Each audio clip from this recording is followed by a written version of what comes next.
Merci beaucoup. Nous avons devant nous, et je les remercie d'avoir accepté de participer à cette discussion, nous avons Madame Rosita Kor, qui est responsable donc, du domaine développement des soins infirmiers au sein de l'Association suisse des infirmiers et infirmières au secrétariat général, donc à Berne. Nous avons également Madame Valérie Claire, qui est secrétaire générale de l'Académie suisse des sciences médicales, toujours à Berne. Madame Danielle Bouchard, directrice des soins du département de médecine du CHUV. Je vais vous présenter...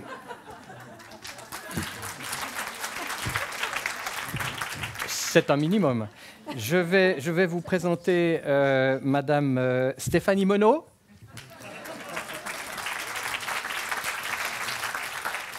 Et alors là, je ne renonce pas à mentionner qu'elle est donc directrice générale de la Direction générale de la santé de l'État de Vaud. Madame Marie Daroxa, qui est la directrice générale de l'Institution genevoise maintien à domicile, l'IMAD.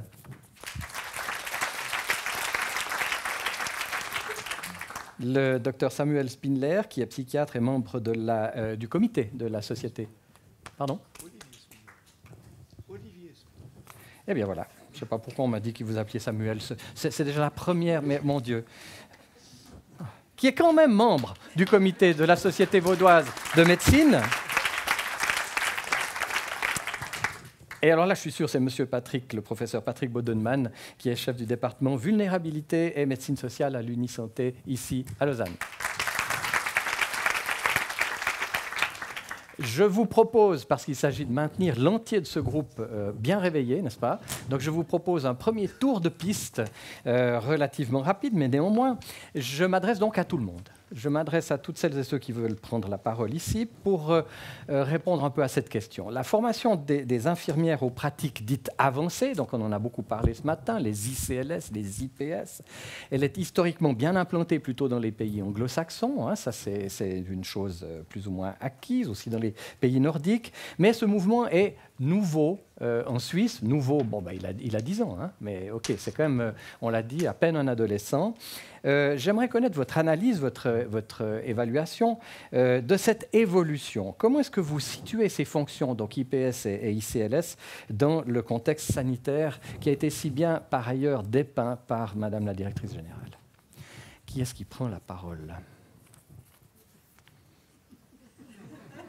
Monsieur Bodenman, oui, alors vous devez vous servir vous-même le micro. Merci.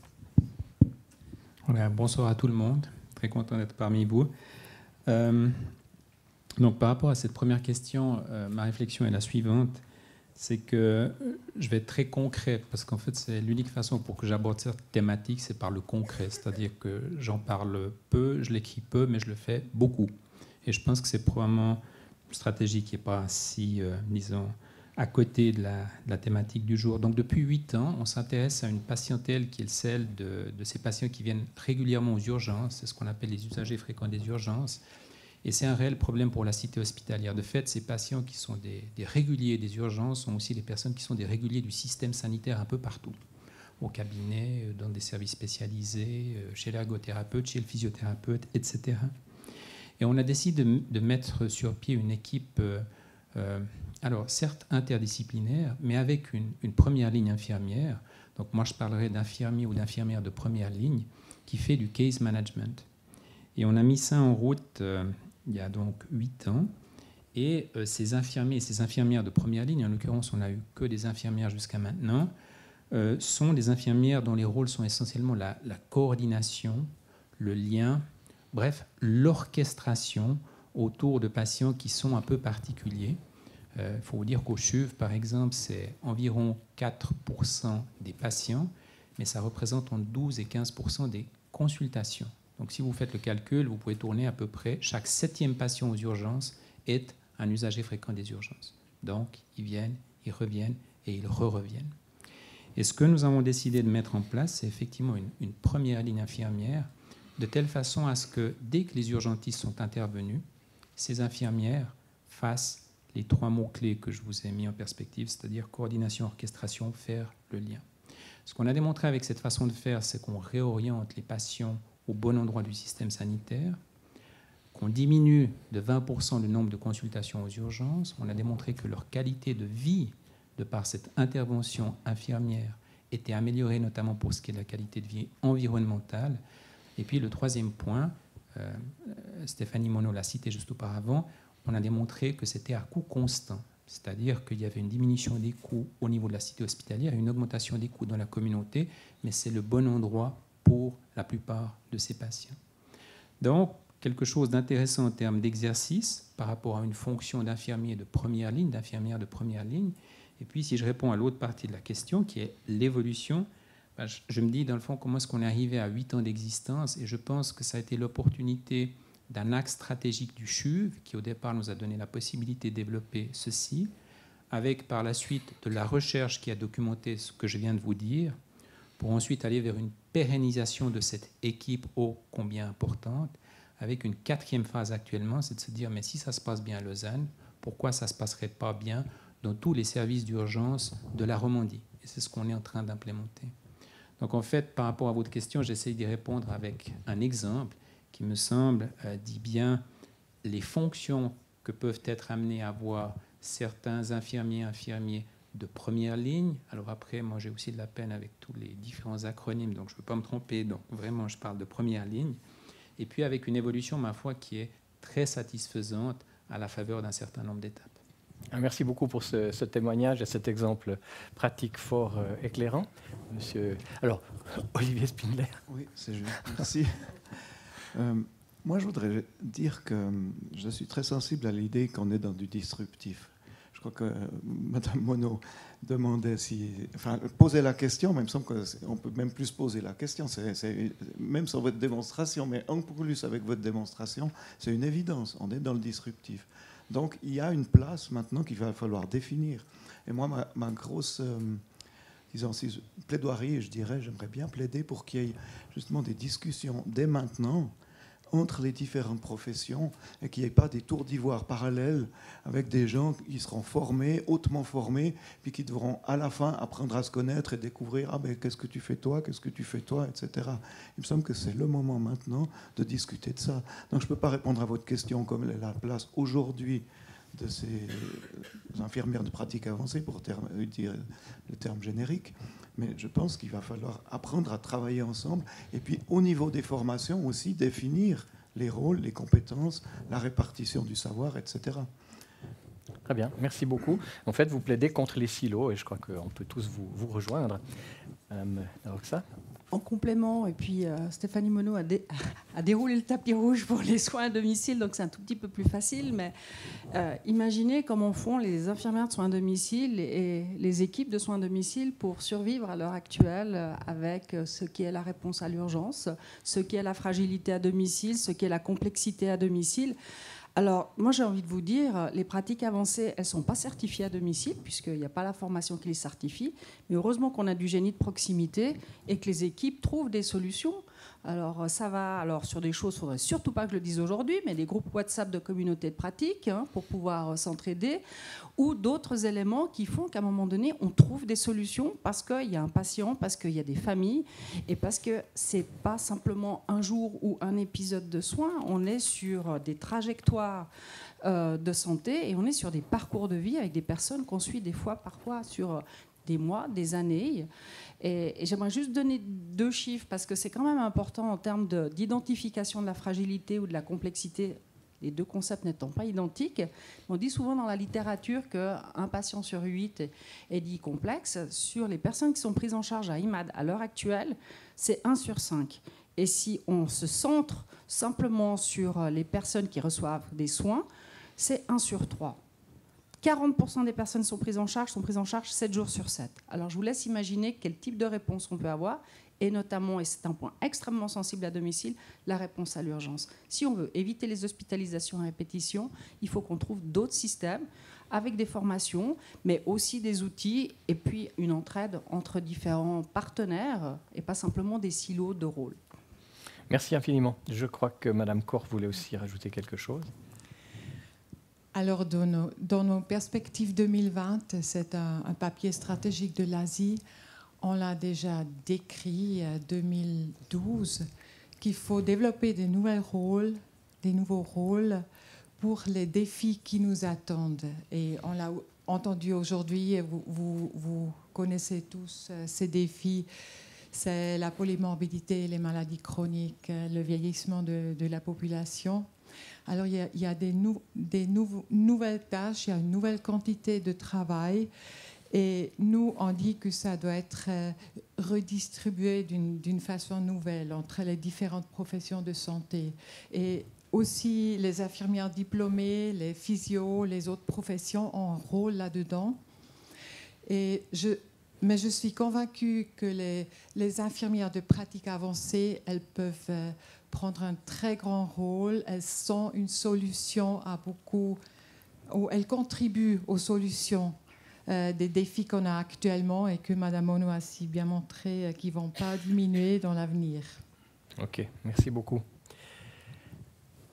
Mme Bouchard. Pour préparer ce débat, j'ai regardé un petit peu sur Internet ce qu'on disait sur les nurse practitioners. Et puis, c'est clair qu'on trouve souvent ce terme anglo-saxon. Et j'ai remarqué qu'il y avait une série de tasses et de t-shirts qui étaient offerts à la vente. Et le slogan pour ces infirmières de pratique avancée, c'était de dire qu'elles avaient le cerveau d'un médecin et le cœur d'une infirmière. Et je pense qu'avec ce genre de description, c'est pas comme ça qu'on va les aider.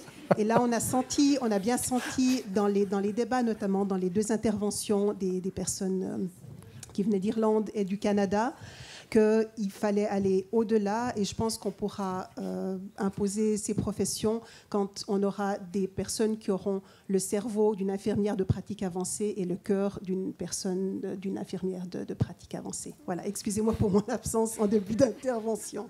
Je suis pas malade. Merci beaucoup. Merci beaucoup. Très bien, bonne remarque, Madame Bouchard.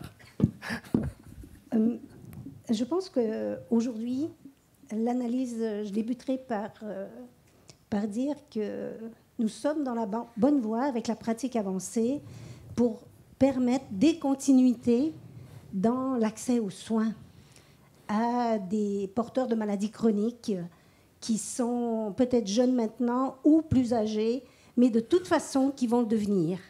Donc nous sommes dans la bonne voie. Mon secteur d'activité est principalement à l'hôpital et j'ai compris, nous allons sortir. C'est-à-dire que c'est sûr que l'hôpital n'est plus le lieu où tout se passe, si jamais ça l'a déjà été. Dans l'analyse que j'en fais au département de médecine, j'ai vraiment de belles opportunités. Je travaille avec beaucoup d'ICLS principalement.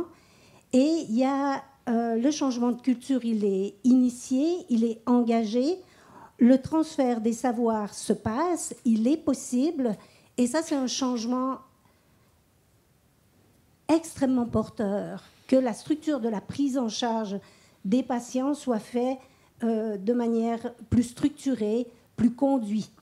Je parlerai peut-être dans une autre intervention, si j'en ai la chance, de qu'est-ce qui est gagnant. La perméabilité de la collaboration avec les médecins est aussi, à l'hôpital, aujourd'hui, d'une belle ouverture. Oui, il faut les convaincre, oui, il faut les prendre avec, mais on a de la place à construire les espaces entre les rôles traditionnels et les nouveaux rôles. On a de la place. Donc, il y a dans le département de médecine, je côtoie presque tous les jours 20 ICLS. C'est quand même beaucoup quand je vois la demande qu'il y a partout. Et attention, je suis prête à les partager. Je suis prête à les partager, à faire des collaborations. Un dernier message sur cette intervention. Rendre visibles les contributions des prestations de la pratique avancée ou de la pratique infirmière devient aussi possible avec le travail en équipe des cadres et de la pratique avancée. Mes messages sont positifs. Moi, je suis ravie de cet anniversaire de 10 ans. Je me réjouis du 20e. Et puis, je remercie ceux qui ont travaillé pendant tout aussi longtemps avant pour faire sortir cette pratique avancée. Merci beaucoup. Est-ce que Madame la directrice générale, la plus disruptive des directrices générales, veut rajouter quelque chose? On aura fini le tour de chauffe. Oui, non, moi je suis convaincue de l'opportunité, en tout cas du développement de la pratique avancée. Ça fait longtemps que je suis convaincue. J'ai bien aimé ce qu'a dit Madame le professeur Denise. Quand elle a dit, au fond, c'est probablement pas un saupoudrage de ci, de là qui peut changer réellement. Il y a une dimension sur la taille, tout d'un coup, de l'implémentation et de la, disons, de l'intégration dans le système qui sera relevante. Donc ça, je trouve assez intéressant parce qu'on avait plutôt l'idée à la Suisse et à la Vaudoise de se dire on y va un petit peu, puis un petit peu, puis un petit peu. Mais j'ai bien aimé l'idée que il y a quelque chose de l'ordre d'une décision, disons, de taille. Après, moi, par rapport à ce que tu dis, moi, j'aurais envie de dire, saisissons l'opportunité de l'arrivée de ces nurse practitioners, à défaut de trouver le mot juste, infirmiers praticiens spécialisés. Saisissons l'opportunité pour que, justement, on ne soit pas dans la lutte de territoire ou la lutte de rôle. Parce que je me dis, là, on va perdre une énergie folle, quoi. Donc, comment on peut en faire une opportunité qui va devenir extrêmement vite naturelle. J'en suis assez convaincue dans les équipes. Voilà. Là où moi je suis très en attente, c'est de dire comment on va pouvoir, dans des structures de type maison de santé assez large ou dans les EMS, des gros EMS où la disponibilité médicale est mauvaise, la réponse finalement quotidienne aux besoins d'expertise est tellement évidente, et je crois que c'est vraiment les modèles aussi qui ont été largement développés aux États-Unis ou au Canada. Enfin, moi, comme gériatre, ça me paraît évident, les nurse practitioners dans le système. Mais ce que je retiens, c'est vraiment la notion, il faut qu'on passe l'épaule un bon coup pour le faire, quand même. Ok, merci beaucoup. Ce qu'il y a de bien avec notre directrice générale, c'est qu'elle répond aux questions qui suivent en même temps. Donc, mais on va y arriver. Bien. Ce que je voulais témoigner après ce bref tour de chauffe, c'est qu'un matin, il y a de ça quelques mois, quand on a juste lancé le projet de formation des infirmiers et infirmières praticiennes spécialisées, enfin les nurse practitioners, dans une discussion le matin avec Odette Doyon, Odette Doyon parlait de manière très précise sur le fait qu'il fallait bien évoluer d'un modèle de collaboration à un modèle de partenariat entre le médecin et l'infirmière. L'après-midi même, parce que je trouve que de temps en temps je vais voir un médecin, mon médecin de famille me dit, avec vos conneries, vous allez nous piquer notre boulot. Alors j'aimerais m'adresser... Ah, il y en a encore, bien sûr. J'aimerais...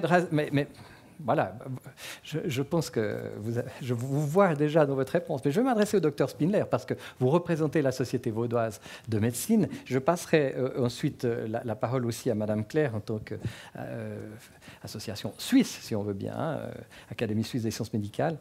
Les cabinets médicaux, demain. On a vu un film tout à l'heure, enfin c'était ce matin plutôt, un film où on voyait une infirmière dans un cabinet médical dans le cadre du projet MOCA. Mais il va arriver maintenant des infirmières praticiennes spécialisées qui sont quand même dans une zone où il y a un recoupement avec les compétences techniques, médicales. Comment vous voyez ça? Comment est-ce que, pour vous, c'est une menace, une bonne nouvelle? Vous voyez les choses comment? Mais moi, j'ai envie de dire que, malheureusement, oui, il y a des médecins qui voient ça comme ça. Probablement qu'il faut les laisser arriver à la retraite. Et puis, on pourra passer à autre chose. Oui. Parce que moi, je suis absolument convaincu, et je ne suis certainement pas le seul, que l'avenir, il est à la collaboration. Maintenant, bon, je n'ai pas bien compris votre jeu de mots, la différence entre la collaboration et le partenariat. Pour moi, c'est un peu la même chose. C'est des gens qui se parlent, qui s'enrichissent les uns des autres. L'intelligence collective, on fonctionne ensemble. Voilà. Donc les cabinets de demain, on va les créer maintenant. Bien sûr que ceux qui sont dans les cabinets d'hier, ils ne voient pas la chose comme ça. Mais enfin, c'est leur problème, on va dire. Merci beaucoup. Madame Claire, vous voudriez intervenir? je pense que ce n'est pas qu'une question de génération. À la SSM, on a été approché par un médecin qui n'est pas de la prime jeunesse et qui a un projet d'associer une infirmière de pratique avancée dans son cabinet de groupe dans un canton périphérique, qui n'est donc ni Genève, mais un canton roman. Et ce projet va démarrer en 2020. Et l'idée, c'est que cette infirmière de pratique avancée, elle remplace le médecin dans certaines de ses activités, parce qu'un canton périphérique comme celui-là a des problèmes pour recruter des médecins de premier recours et voit dans les infirmières de pratique avancée une solution d'avenir. Donc, probablement que votre médecin, on l'espère en tout cas, c'est une espèce en voie de disparition.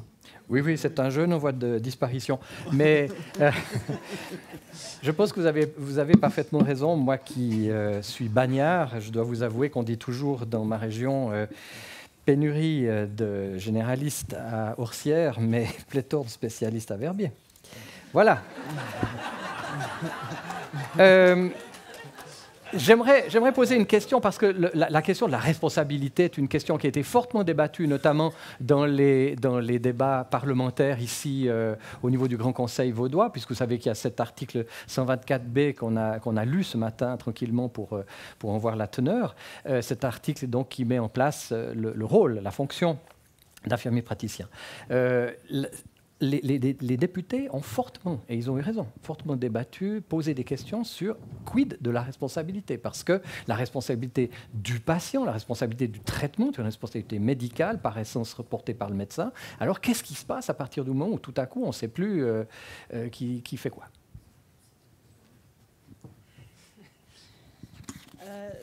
Alors fortement débattu, je dirais pas. Non.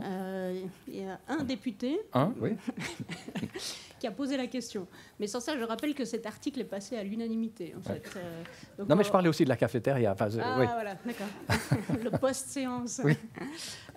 Mais c'est intéressant parce que la question de la responsabilité, de toute façon, elle est traitée dans le cadre de la pratique de nous tous, comme soignants. Et, il est évident qu'on ne peut pratiquer que dans le périmètre de ce qu'on a appris et disons qu'il est clair qu'un un urologue ne se mettra pas à faire la gériatrie. Il y a pas de risque. Ce serait peut-être plutôt dangereux dans l'autre sens, ou bien pas, je sais pas. Justement. Donc c'est assez évident, disons, et c'est pas décrit dans la loi ce que l'urologue a le droit de faire et ce que le chiropraticien a le droit de faire et de ce que l'infirmière lambda a le droit de faire, etc. Et c'est aussi déjà ce qui se passe dans le corps infirmier avec des zones d'étendue de pratique, de fait, c'est ce que tu dis, Patrick, dans les réseaux de soins aussi aux migrants dans lesquels il y a de la pratique avancée, de fait, c'est quand même comme ça que ça s'appelle. Et au fond, on n'est pas en train d'édicter des règles à chaque virage. Donc je pense qu'il ne faut pas céder à cette volonté de tout d'un coup stratifier. Et c'est intéressant parce que quand on a travaillé sur le règlement d'application, qui va bientôt être mis en consultation sur justement cet article de loi sur la pratique spécialisée, on voit qu'au fil du temps, on élague et on enlève. Parce que finalement, à quoi ça sert de faire un grand catalogue de ce que les IPS, dans chaque sous-spécialité, auront le droit de faire? Ça devient absurde, en fait.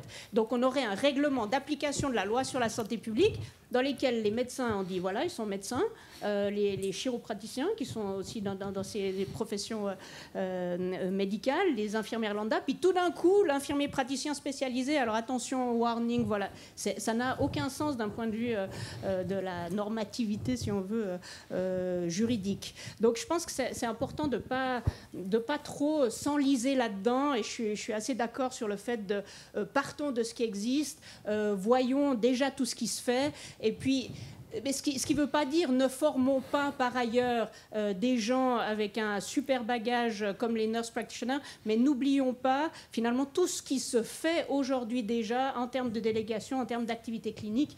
Et vraiment, il ne faudrait pas que l'arrivée de ces nouveaux professionnels crée des scissions et des luttes. C'est ce que je crains le plus, honnêtement, les luttes de territoire. pas seulement avec les médecins, mais à l'intérieur du corps infirmier lui-même. Et moi, j'aime vraiment pas l'idée de dire on va répondre à la pénurie, parce que je pense que c'est faux. On va lutter la même chose pour produire des médecins de premier cours, l'orientation dans cette médecine de famille, dans la pédiatrie, on va lutter la même chose à grands moyens aussi au niveau des cantons romans pour réorienter ces filières de formation, et on va promouvoir la bascule de ces infirmiers aussi très spécialisés dans l'activité de la communauté. Donc, moi, je pense qu'il faut maintenant créer des modèles dans lesquels ceux qui ont envie rentreront, ceux qui n'ont pas envie, et personne n'obligera quiconque à dire maintenant vous devez engager une nurse practitioner. Ça n'a aucun sens. Donc je pense que c'est plus la preuve par l'exemple qui sera pertinente. Oui, merci beaucoup. Je relève par là quand même que le canton de Vaud, notamment par ses propos et par les actes aussi, a évité l'écueil que d'autres n'ont pas évité de créer des listes à commission avec ça c'est possible, ça c'est pas possible. Et puis ensuite de se battre sur la sémantique quant à savoir si on a un diagnostic ou une impression diagnostique. Madame Daroxa. Je trouve toujours intéressant qu'on en revienne à la question de la responsabilité lorsqu'il s'agit de changer un peu les lignes du modèle. Alors, dans un exemple de cascade de délégation, on a vécu ça à Genève, à IMAD, sur la question de la délégation infirmière sur les ASSC. Et donc, c'était pas possible, on savait pas comment ça allait se passer, etc. Ça a mis 5 ans. On a formé pratiquement 300 ASSC en validation d'acquis, plus aujourd'hui on en a 450 en tout pour 700 infirmières. Et puis aujourd'hui, ça se passe. Ça se passe parce qu'à un moment donné, on a dit tout est délégable sauf ce qui n'est pas délégable. Très bien. C'est relativement simple. Quand on a des infirmières qui sont formées à la pratique réflexive HES, on se dit qu'il faut repenser les rôles. Mais les rôles, c'est pas simplement se dire toi tu fais ça, tu fais ça. C'est comment est-ce qu'on fait ensemble pour faire face à la fragilité, pour faire face à la complexité. Puis j'aimerais quand même dire une chose. Moi, ce qui me frappe chaque fois, c'est qu'on est tous très forts pour mener des grands projets, etc. On oublie chaque fois ce que c'est que l'accompagnement du changement. L'accompagnement du changement au niveau individuel, au niveau collectif, au niveau institutionnel. Et quid d'une réflexion un petit peu, alors je veux dire philosophique, mais très pragmatique aussi, de comment est-ce qu'on accompagne à une vraie interprofessionnalité où on se nourrit les uns des autres, on considère l'autre, et dans l'autre, il y a aussi le patient et il y a aussi les proches. Merci, Monsieur Bodenman. Je veux juste vous faire une petite lecture d'un mail que j'ai reçu cette semaine pour vous montrer un peu cet esprit de responsabilité partagée et d'étendue des pratiques. Moi, je suis tout à fait d'accord avec ça. Je pense qu'il y a des besoins sur le terrain et puis il faut agir avec, disons, une tête froide et puis dans une perspective d'interdisciplinarité pour une bonne raison, c'est qu'on est juste interdépendants. Donc on peut partir de là. C'est très pragmatique, c'est très terrain, mais c'est comme ça que ça se passe. Donc ce mail dit la chose suivante. Donc j'ai pas eu la possibilité de dire à la personne que j'allais le lire, mais je suis sûr qu'elle ne m'en voudra pas. Donc, c'est adressé à plusieurs personnes. Je vous dirai ce qu'il en est. C'est dans le contexte de l'asile qu'a évoqué Stéphanie. Et elle dit, pour votre information, samedi soir, le 5 octobre, un jeune homme algérien a tenté de mettre fin à ses jours par pendaison dans sa chambre. Son voisin de chambre l'a trouvé, a appelé les secours. Il est actuellement hospitalisé à Prangin. Apparemment, il avait essayé de se défenestrer quelques jours auparavant et avait été retenu par ce même voisin de chambre. Ce monsieur est suivi régulièrement par l'USMI, donc l'unité de soins aux migrants, qui est ce groupe d'infirmiers de type IPS qui, depuis plus de 20 ans, s'occupe de la prise en charge de première ligne des patients requérant d'asile. Donc ce monsieur est suivi par ce groupe et il se rend à Entrée Secours à Morges et chez un psychologue, chez Somapsy. Il a dit qu'un de ses amis s'est suicidé la semaine dernière et avait exprimé son mal-être. Il avait rendez-vous avec son psychologue la semaine dernière. Le voisin de chambre m'a dit être choqué par ce qu'il a vu. Ce matin, il a refusé une consultation chez nous car devait se rendre à l'unité de réhabilitation de Seri où il m'a dit qu'il parlerait avec les personnes qui l'encadrent. Cet événement fait suite à un vendredi particulièrement tendu dans le foyer des Cubes. J'étais en congé, mais on m'a signalé que la police était intervenue à 4 reprises pour des bagarres et interpellations de résidents. Ma collègue a retrouvé un couteau sous une chaise devant notre service de soins. Ce lundi, les résidents expriment une certaine tension et surtout beaucoup de fatigue liée au climat dans le foyer en ce moment. Demain, un autre collègue sera présent au colloque mensuel avec la structure d'hébergement et il y aura certainement plus d'informations sur la lecture que la structure d'hébergement de cette situation est faite et si des mesures seront mises en place. Si je vous lis ce mail, c'est juste pour vous montrer un peu la qualité de ce qu'il y a là derrière. Donc, c'est une infirmière qui rédige ceci, qui s'occupe de la situation d'un patient, donc le patient en question qui a voulu mettre fin à ses jours, qui s'occupe de la personne qui vit dans la chambre avec ce patient et qui s'occupe de l'environnement, de la structure dans laquelle résident ces requérants d'asile. Et tout ça, c'est fait par une personne, en l'occurrence. Donc, je pense que lire ceci, c'est un exemple d'anamnèse qui est, je dirais, très, très performant. Et il n'y a pas de doute que la personne qui a écrit ceci assume pleinement la responsabilité. Ceci étant, c'est une responsabilité qui est partagée. Donc, elle a écrit un certain nombre de personnes, dont sa chef infirmière, dont le psychiatre transculturel, dont moi-même. Donc, il y a une espèce de dégradé qui se met en place et qui est vraiment dans l'esprit de cette étendue des responsabilités des uns et des autres, de telle façon à résoudre une situation telle que celle-ci. Donc je crois que l'étendue des pratiques est un peu le maître mot, et c'est vrai qu'on passe beaucoup plus de temps à résoudre ce type de situation, malheureusement, qu'à vraiment mettre sur papier exactement qui fait quoi. Et je crois que c'est un bon exemple, encore une fois, de la qualité qui est pratiquée d'un métier qui, ma foi, existe depuis plusieurs années pour certaines populations. Merci infiniment.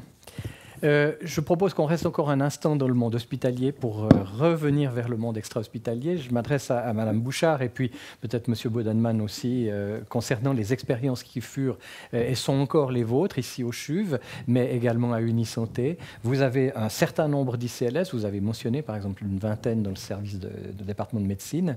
Moi, ce que j'aimerais savoir, c'est en quoi est-ce que ça a changé quelque chose? Quelle est votre expérience?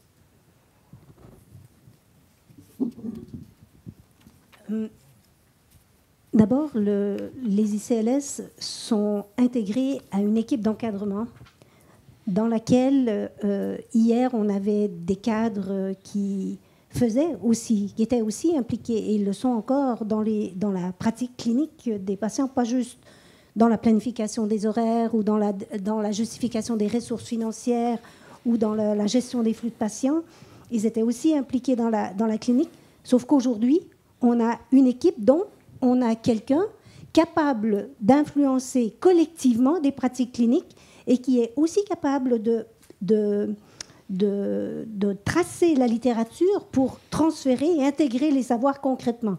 Ça, dans une équipe d'encadrement. Et là, si on arrive, et on y arrive à intégrer le rôle dans une équipe d'encadrement, on va vers des succès. Des succès, j'en ai listé quelques-uns, j'en oublierai que ceux que j'oublie m'excusent déjà. De manière générale, Isabelle Laine, dans son discours d'introduction ce matin, a évoqué en gériatrie l'évaluation des risques, le degré d'autonomie des patients détectés dans la prise en charge de l'état confusionnel, les escarres et les chutes dans la prise en charge collective. Individuellement, souvent, les soignants savent, c'est comment mettre ça en musique collectivement qui était difficile, qui l'est encore, mais pour laquelle on a de meilleurs succès. En soins palliatifs, on améliore le système de la prise en charge des symptômes par de l'intervention individualisée chez les soignants juniors, c'est-à-dire qui sont bien formés au bachelor, mais qui entrent en fonction à l'hôpital. Et comme les avocats, quand ils sortent du barreau, ont rarement plaidé, elles ou ils, c'est égal, elles ont peu encore travaillé. En dermatologie, on a développé une consultation de prise en charge des patients du psoriasis, pas juste avec l'infirmière clinicienne spécialisée, mais aussi avec l'équipe de soins. Et c'est extrêmement bien de voir le résultat patient, qu'on a de la peine à objectiver encore, mais on va y arriver pour publier si on peut. En néphrologie, on a structuré la prise en charge ou les interventions chez les patients porteurs de fistules avec l'aide des ICLS. Voilà. Et ça, c'est les ICLS. J'aurais envie de continuer, il y en a encore. On est à l'aube, on accompagne un IPS. Je dis « on » parce que je suis avec un groupe de travail dont plusieurs personnes sont intégrées, plusieurs types de professions, à projeter comment la fonction d'un IPS qu'on veut, qui aujourd'hui est en formation, mais qu'on veut dans le milieu gériatrique, comment le projeter entre son interaction dans la communauté, principalement dans les EMS, mais aussi garder à l'hôpital un terrain d'apprentissage pour ce nouveau professionnel. Ça, c'est des résultats concrets. On rend visible par des publications professionnelles ce qui est fait pour le patient en termes de prestations par des posters, par des écrits qui ne sont pas toujours scientifiques, qui sont professionnels. Hier, ça ne se faisait pas de manière aussi structurée et avec un aussi grand volume. Est-ce que c'est clair? Ouais. Ça a l'air. Oui, oui, merci. Monsieur Bodenman. Juste un mot, disons, c'est un exemple de plus, mais qui me semble parlant. Il y a 2 jours, j'ai eu un téléphone d'une infirmière, parce qu'effectivement, Unisanté, dans le cadre ambulatoire, on pratique beaucoup déjà avec des infirmières qui prennent les patients en charge directement avant qu'on les voit, le cas échéant, mais c'est souvent pas le cas. Et en fait, c'est dans le cadre de la consultation de dépistage VIH-IST. C'est un bon exemple, encore une fois, de choses qui fonctionnent bien. Je suis tout à fait d'accord avec vous. Cette personne me dit, cette collègue me dit, écoute, j'ai une jeune femme, je ne sais plus si elle est si jeune que ça, mais bref, j'ai une femme qui a pris des risques et il se trouve qu'elle est dans le cadre d'une enquête d'entourage par rapport à la tuberculose. Et puis je voudrais savoir, dans le fond, si on fait un test à lecture rapide au bout du doigt ou si on fait un test plutôt en faisant un prélèvement sanguin au pli du coude. Alors j'avais à peu près le même visage que vous en me posant la question, mais de quoi est-ce qu'elle parle? En fait, j'ai réfléchi quelques secondes et la question est vraiment une question de fond. C'est dans le fond, elle connaît la robustesse des 2 tests, donc le test à lecture rapide par rapport au test conventionnel au pli du coude. Et sa réflexion est de se dire, dans le fond, cette personne, si elle a une infection tuberculeuse latente ou un début de tuberculose, si par-dessus le marché, elle est immunosupprimée, ça ne va pas la faire. Donc il faut absolument être sûr qu'elle n'est pas immunosupprimée. Donc on va faire un test au pli du coude. OK, donc ça c'est juste pour montrer que moyennant une formation, moyennant des balises de sécurité pour les uns pour les autres, disons, ça pour moi c'est vraiment une question qui est un succès en soi, parce que ça veut dire que derrière il y a vraiment un background qui est extrêmement solide. Merci beaucoup. Je propose que nous nous tournions plutôt vers les soins à domicile, parce que j'aimerais peut-être vous poser la question d'une part, avez-vous des expériences de l'emploi d'ICLS, peut-être pas encore d'IPS, et puis aussi quels sont vos espoirs? Alors, je crois l'avoir dit tout à l'heure, la société souvent précède les lois et les règlements, et la réalité du terrain fait qu'on développe des choses qui ne sont pas forcément certifiées, en tout cas en termes de formation. Que dire de l'expert en soins de plaie qui n'a qu'un diplôme français et un DAS, mais qui maintenant a développé une telle pratique, ce sont les médecins qui l'appellent pour pouvoir savoir quoi faire en termes de soins de plaie à domicile pour des patients qui sont suivis pour différents types de pathologies. En termes de coordination au niveau des infirmières référentes, quand elles prennent en charge des situations dans lesquelles on sort de l'hôpital pour faire de la réconciliation médicamenteuse, passer avec le pharmacien, le physio, le spécialiste, le proche aidant qui décompense, je pense qu'à un moment donné, on développe un certain nombre de compétences qui pourraient, j'imagine, si le système de formation s'ouvrait, pouvoir être certifié. Là où je trouve qu'il n'y a rien d'intérêt vraiment, c'est que c'est pas bon de trop laisser longtemps. Moi, je suis une fan de la formation et de la formation continue. Je pense que c'est absolument nécessaire de pouvoir, à un moment donné, certifier des compétences. Et je rêve qu'à un moment donné, ce champ s'ouvre vraiment pour que, à la fois, ces compétences terrain puissent être certifiées et que la formation et le champ de formation et de recherche se nourrissent aussi de tout ce qu'on constate sur le terrain, de tout cette intelligence collective qui est développée, et puis des outils finalement qu'on bricole, mais qui pourraient être développés d'une manière beaucoup plus scientifique. Ça, je pense que c'est absolument, absolument nécessaire en termes de diabète, de prévention de la fragilité. On vient de développer une grille d'évaluation pour la complexité qui sera bientôt une app sur Apple Store.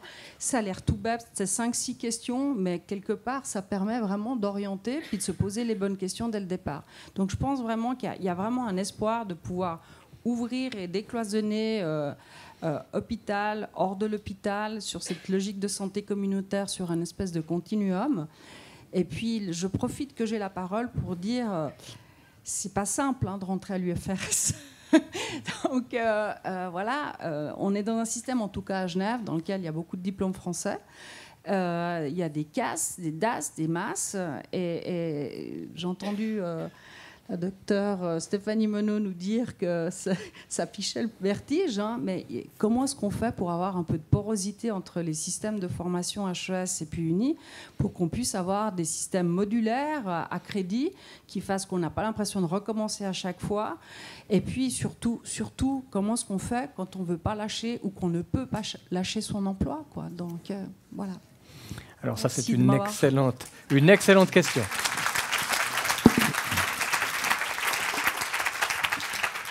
C'est certainement une priorité qu'il va falloir inscrire dans les prochaines années et considérer effectivement qu'il y a un learning all the life, professional life, mais pas recommencer toujours. Je suis complètement d'accord avec vous. Monsieur, je crois que M. Spindler voulait... Oui, je suis médecin conseil dans des CMS, donc dans les soins à domicile depuis une quinzaine d'années.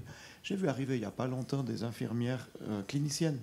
Je ne sais pas quelle est exactement leur formation, leur filière, mais voilà que c'est toute une autre catégorie de professionnels qui sont arrivés et puis qui, à mon avis, ont amené un plus dans la compétence générale du CMS, on va dire. Tout à fait. C'était vraisemblablement les formations de cliniciennes qui existaient avant même l'IUFRS et qui n'ont pas complètement encore terminé. Est-ce que Mme Korff voulait, par rapport aux enjeux des soins à domicile, s'exprimer? Après, je passerai la parole. À mon avis, les plus grands besoins de développement, c'est dans les soins à domicile et dans les EMS, c'est dans la santé primaire, parce que si dans l'avenir, on veut un système de santé accessible pour tous et de bonne qualité, on doit surtout développer la santé primaire. Et un élément qui n'a pas encore été beaucoup touché, c'est la prévention. La prévention des complications, la prévention de complications de maladies, mais aussi la prévention tout simplement. Ici, au canton de Vaud, vous avez les infirmières scolaires et ça peut aussi être un très beau rôle pour les infirmières de pratique avancée.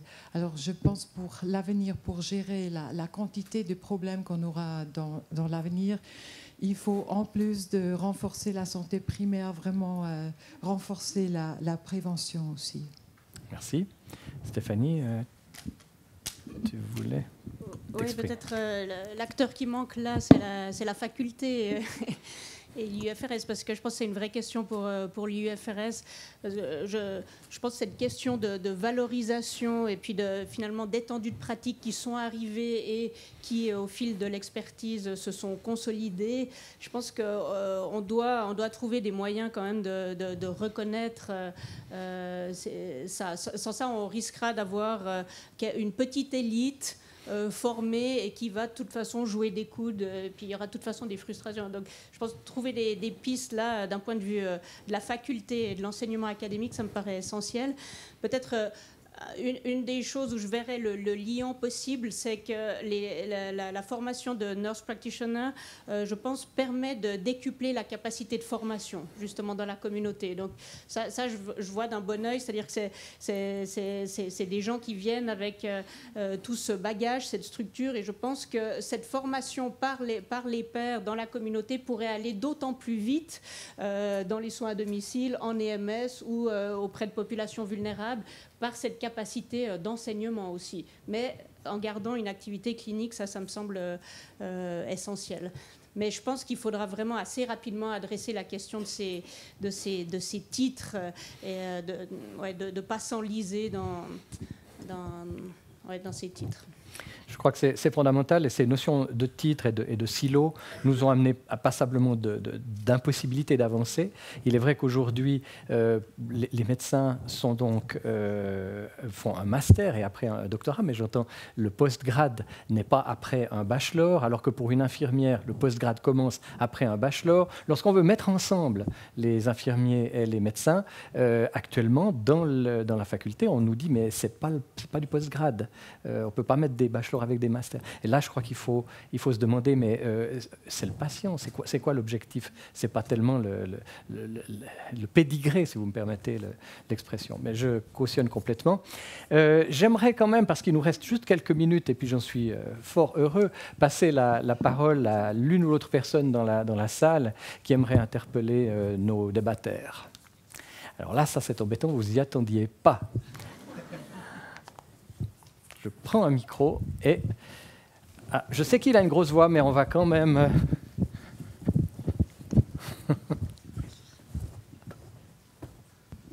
Bonjour, merci Cédric Bussy. Donc, je travaille à l'Institut Haute École de la Source, donc c'est mon patron, donc j'espère que je ne vais pas dire trop de bêtises, sinon je vais avoir des soucis. Ma question s'adresse à tous, mais je pense plus particulièrement à la doctoresse Monod. Donc, effectivement, il y a différents enjeux. Il y a 2 rôles qui nous ont été présentés. Il y a effectivement des nouveaux modèles qui sont à la fois indispensables et en plus qui peuvent être portés magnifiquement bien par ces 2 rôles. Donc, on se dit, ils devraient forcément arriver. Mais maintenant, quid du financement? Parce qu'effectivement, ça a été évoqué, notamment aux soins à domicile. On a un système qui est très fermé actuellement dans le financement des soins. Donc en termes de financement de la santé publique et d'évolution du financement de la santé publique, quelles sont les possibilités qui se dessinent pour créer justement des postes qui soient viables et pérennes à long terme? C'est une question très simple, et moi je propose qu'on ait déjà 2-3 solutions. Voilà. Oui. C'est évident, comment dire, qu'on doit se battre pour identifier c'est quoi le bénéfice à long terme sur les trajectoires, sur le gain. Et il est évident que d'investir dans la communauté, d'investir avec une excellente qualité dans la communauté permet de réduire des passages à l'hôpital, permet de réduire des hospitalisations, permet de réduire certainement des institutionnalisations. Donc nous avons fait cette démonstration jusqu'au Conseil d'État incorporé à 3 reprises pour convaincre de la nécessité d'investissement. Après, on vit dans un monde qui est le nôtre. Donc je peux vous encourager à aller voter. Ça, c'est la semaine prochaine. Et c'est important de donner de la voix. On est dans un système de financement aujourd'hui dans lequel personne ne finance la coordination. Personne ne finance la transition. Donc on induit par les modalités et la LAMAL et le financement des soins qu'on a aujourd'hui un dysfonctionnement majeur dans des choses qui nous semblent ici assez vite évidentes. Donc on est dans un décalage massif entre ce que nous identifions qui devrait être fait et qui certainement pourrait être fait moins cher qu'aujourd'hui, et un système qui pousse à une consommation, à l'administration de prestations, parce que c'est le seul moyen que les institutions ont pour survivre.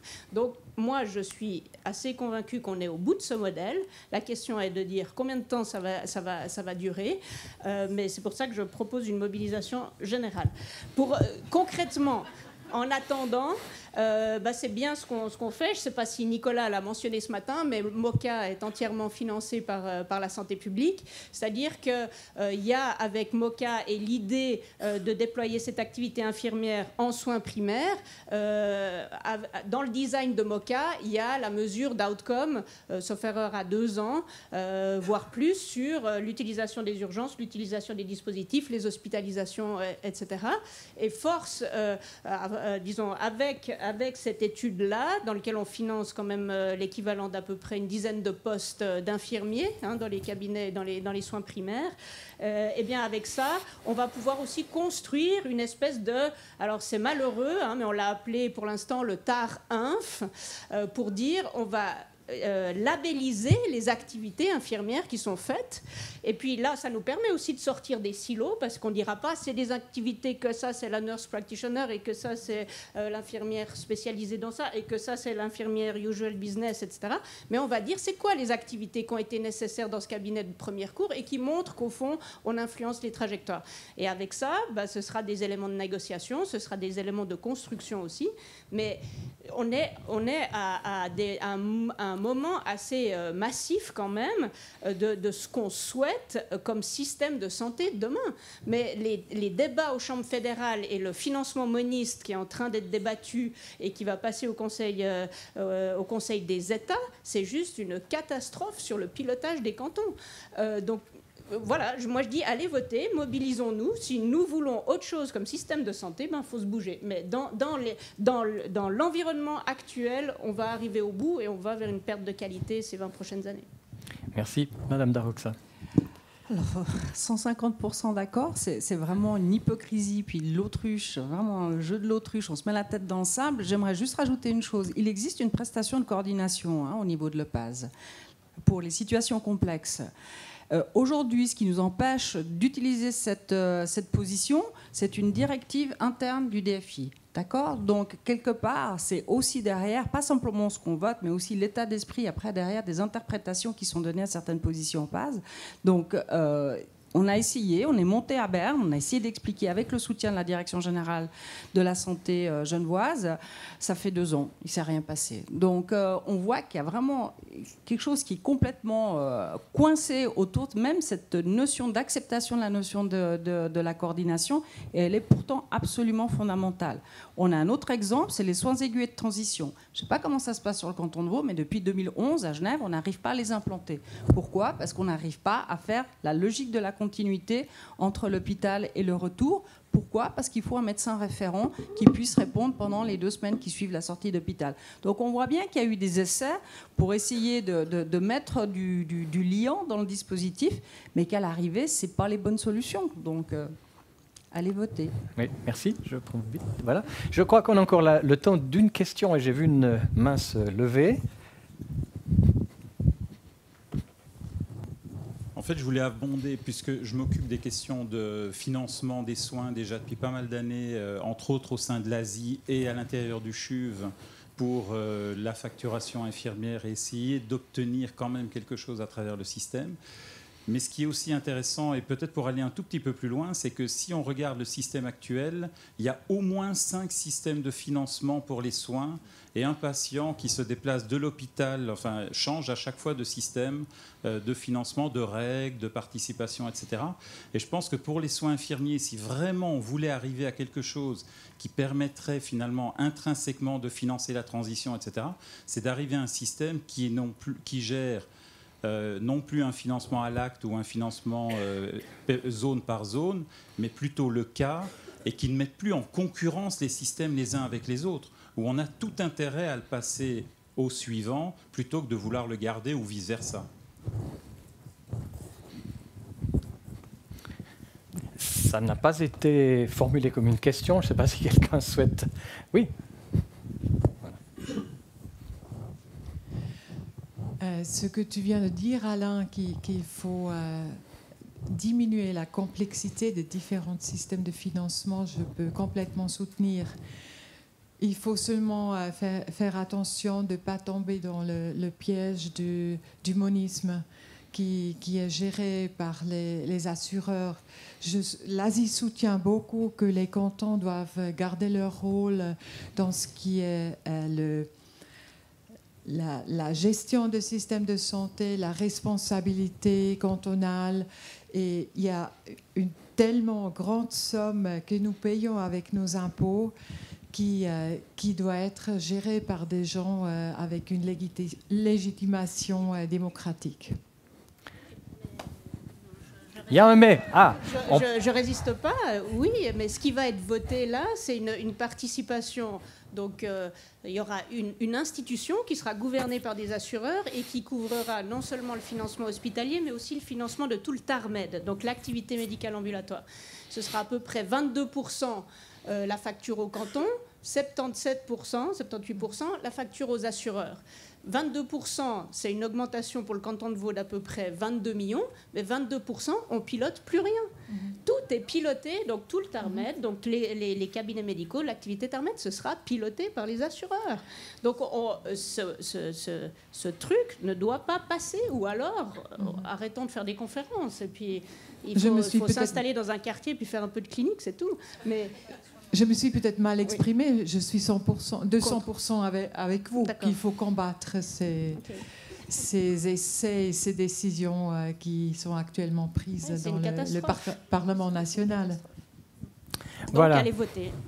Et Merci beaucoup. Faites basculer ce Parlement d'un autre côté. Faites basculer le Parlement, voilà un mot d'ordre. Maintenant, je propose, comme il est 17h, je propose de faire un petit quart d'heure de synthèse de ce qui vient de se dire. Non, je vais le dire en 5-6 mots. D'abord, je vous remercie infiniment d'avoir participé. Et avant que vous applaudissiez les personnes qui ont... Avant que vous applaudissiez les personnes qui ont participé à la table ronde. Je vais faire cette synthèse simplement en vous disant que, pour moi, en résumé, l'IUFRS doit continuer. Voilà. Bravo et merci beaucoup.